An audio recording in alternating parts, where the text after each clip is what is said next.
बलूचिस्तान से गिरफ्तार साबिक प्रिंसिपल सेक्रेटरी पंजाब मोहम्मद खान भट्टी का क्वेटा में 8 मार्च तक रिमांड मंजूर कर लिया गया। मोहम्मद खान भट्टी को बलूचिस्तान पुलिस के हवाले कर दिया गया है। इस पर हम बात करेंगे डॉन न्यूज के रिपोर्टर अली वक़ार से। अली वक़ार, बताइएगा मोहम्मद खान भट्टी को कब तक लाहौर या पंजाब लाया जाएगा?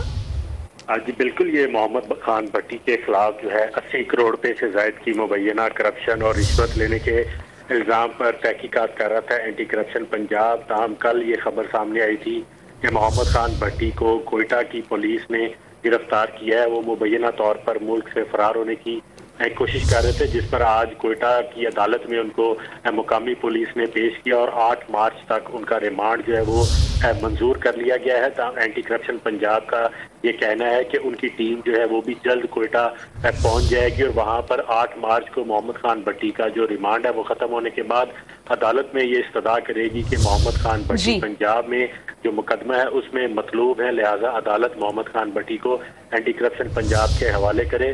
तो 8 मार्च को ये दरख्वास्त दी जाएगी और अदालती फैसला आने के बाद उनको लाहौर वापस लाया जाएगा। बहुत शुक्रिया आपका।